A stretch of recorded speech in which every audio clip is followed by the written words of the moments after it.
friends, in this session we will talk about the Mundell-Fleming model. What exactly is Mundell-Fleming model? It is a model which has been described as the dominant policy paradigm for studying open economy, monetary and fiscal policy. In 1990, Robert Mundell was awarded the Nobel Prize in Economic Sciences for his work in open economy macroeconomics, including this model. The Mundell-Fleming model is closely related to the ISLM model. Both models include the interaction between the goods market and the money market. But the difference is that the ISLM model assumes a closed economy, while Mundell-Fleming model assumes an open economy. The assumptions of the model are: the economy being studied is a small open economy with perfect capital mobility. The economy's interest rate is determined by the world's interest rate, that is, R is equal to R star, where R is the domestic interest rate and R star is the world interest rate. This model is useful for understanding the problems related to whether a country should adopt fixed or flexible exchange rate. This model also helps in understanding how the economy operates under a fixed exchange rate. Let's begin with the good market and the IS star curve. As stated earlier, that Mundell-Fleming model is closely related to ISLM model, and hence the market for goods and services is like ISLM model, but it adds a new term for net exports. The equation representing goods market is Y is equal to C bracket Y minus T bracket closed plus I bracket R bracket closed plus G plus NX bracket small e bracket closed. This equation represents that Y is the aggregate income, which is the sum of consumption, which is C, investment, which is I, government expenditure, which is G, and net exports, which is NX. Y minus T in the equation shows the disposable income, whereas R is the interest rate on which investment inversely depends. Small e is the exchange rate and the net exports depend negatively on exchange rate. Mundell-Fleming model assumes that the price levels at home and abroad are fixed, and hence the real exchange rate is proportional to the nominal exchange rate. This shows that when the domestic currency appreciates, foreign goods become cheaper compared to domestic goods, and this causes exports to fall and imports to rise. The two financial variables which affect expenditure on goods and services in the goods market equilibrium are the interest rate and the exchange rate. The assumption of perfect capital mobility helps in simplifying the situation.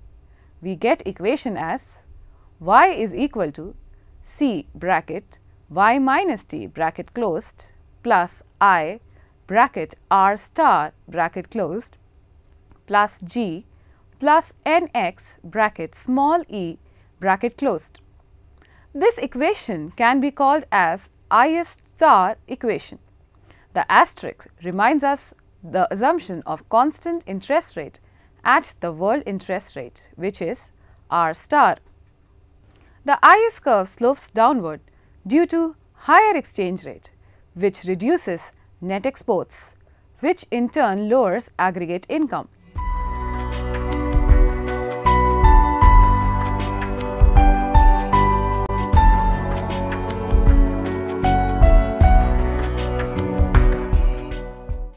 Now we will have a look at the money market and the LM star curve. Money market in Mundell-Fleming model is represented by an equation which is M divided by P equal to L, which is a function of R, Y. In this equation, the demand for and supply of real money balances are equal. M divided by P represents the supply of real money balances, while L is the demand for real money balances. The demand for real balances depends on two things, that is the rate of interest, which is small r, and the income, capital Y. Rate of interest is negatively related to demand for real balances and income is positively related. The money supply, denoted by M, is an exogenous variable controlled by the central bank, and the price level P is also assumed to be exogenously fixed. So, the equation becomes M divided by P is equal to L, which is now a function of R star comma capital Y. The following diagram has two panels, panel A and panel B. Panel A shows the standard LM curve, which is derived by the equation M divided by P is equal to L bracket R comma Y bracket closed. Together with the horizontal line representing the world interest rate, which is R star, the intersection of these two curves determines the level of income, regardless of the exchange rate, and hence the LM star curve is vertical in panel B. Let us now derive the model. According to Mundell-Fleming model, a small open economy with perfect capital mobility can be described by the two equations. Equation 1 is the IS star equation, which is y is equal to C into y minus t plus I into R star plus G plus nx into small e. Second equation is the LM star equation, which is M divided by P is equal to L, which is a function of R star and Y. The IS star equation shows the equilibrium state in goods market, while the LM star equation shows the equilibrium in money market. In these equations, some variables are exogenous variables and some are endogenous, like G, M, P and the world interest rate, which is R star, are exogenous variables, while variables like Y and small e are endogenous variable. Now, let us look at the equilibrium condition in the two markets. The equilibrium for the economy is established when the IS star curve and the LM star curve intersect with each other.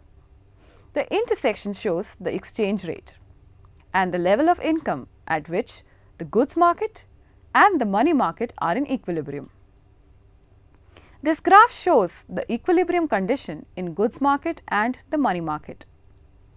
Both the curves are drawn with the assumption of interest rate constant at the world constant rate, the small open economy under the floating exchange rate.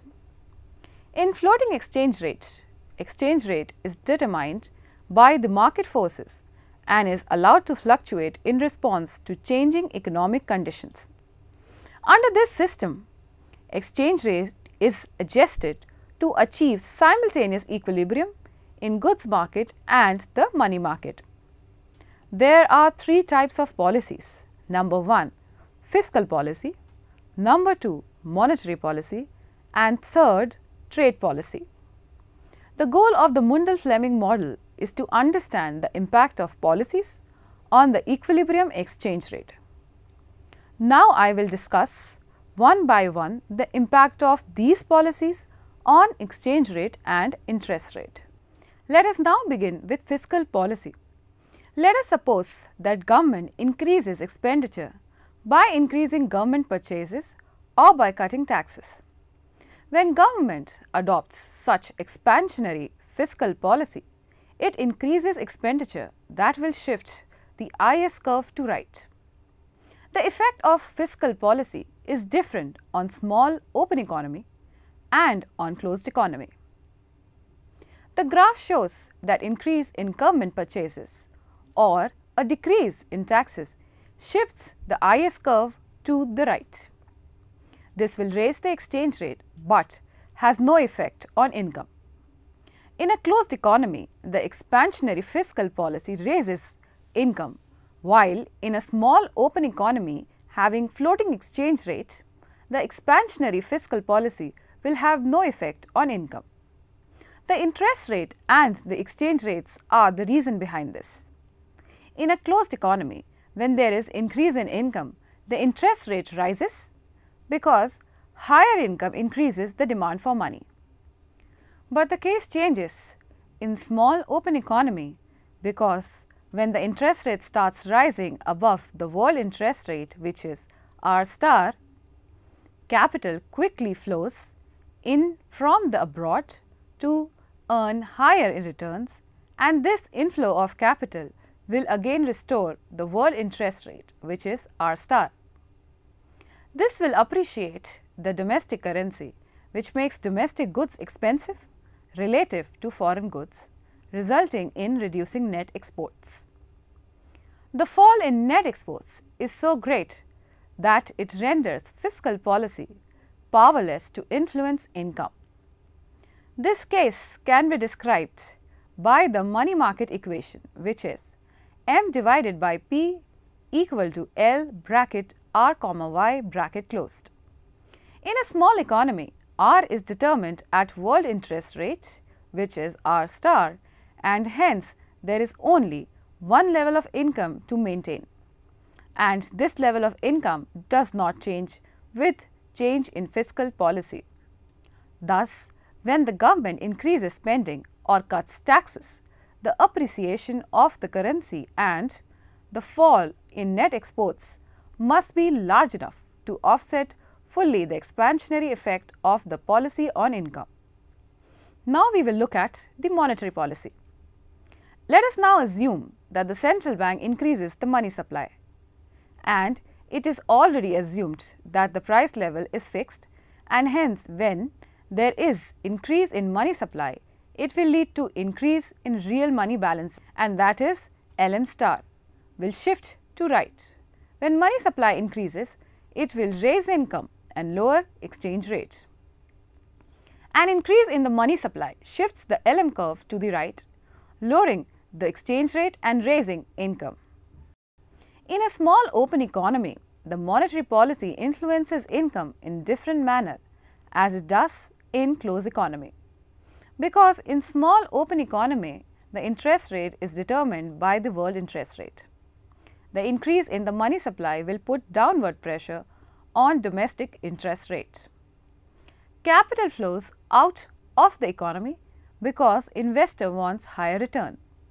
This outflow of capital will not allow the domestic interest rate from falling down below the world interest rate, which is R star.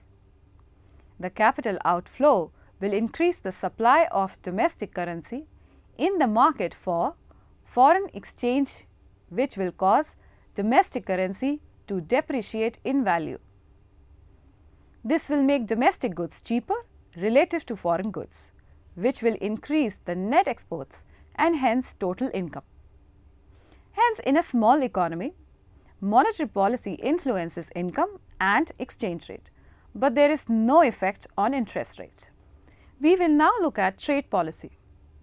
Now, let us suppose that the government decreases the demand for imported goods by imposing import quotas and tariffs. Now, we will study about the impact of trade policy on aggregate income and the exchange rate, and how does the economy reach its new equilibrium. The graph shows a tariff or an import quota shifts the net exports schedule in panel A to the right, and hence in panel B the IS star curve shifts to right, raising the exchange rate and leaving income unchanged. Now, let us look at the small open economy under fixed exchange rate. Let me introduce you to the system. Now, we will discuss about the second type of exchange rate, that is fixed exchange rate. Under this exchange rate, the central bank announces a value for the exchange rate and is ready to buy and sell the domestic currency to keep the exchange rate at its announced level. This was the case for the most of the world economies till 1950s and 1960s under the Bretton Woods system. Now we will analyze the impact of economic policies on an economy with a fixed exchange rate. The goal of keeping the fixed exchange rate is to keep the exchange rate at a predetermined level, and this is done by buying or selling the foreign currency at fixed exchange rate. In the graph, panel A, the equilibrium exchange rate initially exceeds the fixed level. Arbitrers will buy foreign currency in foreign exchange markets and sell it to the Fed, Central Bank of USA, for profit. This process automatically increases the money supply, shifting the LM curve to the right and lowering the exchange rate. In panel B, the equilibrium exchange rate is initially below the fixed level. Arbitrers will buy dollars in foreign exchange markets and use them to buy foreign currency from the Fed. This process automatically reduces the money supply, shifting the LM curve to the left and raising the exchange rate. Now let us have a look at fiscal policy under fixed exchange rate. Now we will discuss about the effect of fiscal policy on small open economy with a fixed exchange rate.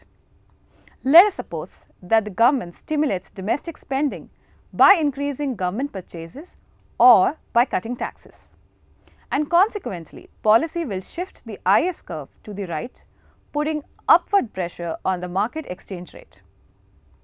The graph shows that due to fiscal expansion, there is a shift in the IS curve to the right. To maintain the fixed exchange rate, the Fed must increase the money supply, thereby shifting LM curve to the right. Thus, in contrast to the case of floating exchange rates, under fixed exchange rates, a fiscal expansion raises income. Now, let us have a look at the monetary policy.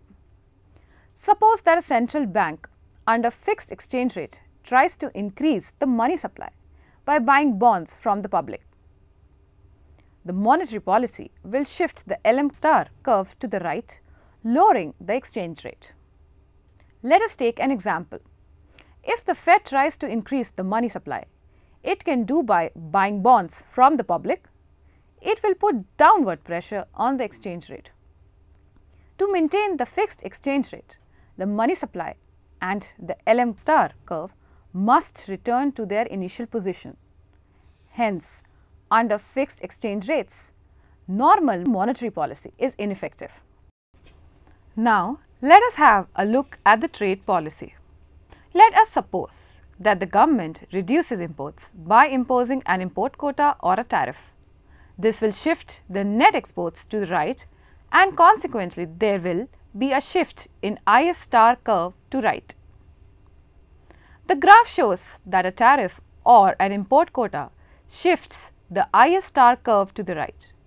This induces an increase in the money supply to maintain the fixed exchange rate, and hence aggregate income increases. Friends, let us conclude today's session. We can summarize the effect of different policies on exchange rate with the help of a table. In the table, we can see under floating exchange rate, government's fiscal expansionary policy will raise the exchange rate but has no effect on income. Appreciation of the domestic currency will result in reduction of net exports. Under monetary expansion, an increase in income will lower the exchange rate, thus making domestic goods cheaper relative to foreign goods, which will lead to increase in net exports. If government puts a tariff or an import quota, the exchange rate raises and income and net exports remains unaffected. On the right side of the table, we can see that in contrast to the floating exchange rate, under fixed exchange rate, fiscal expansion raises income.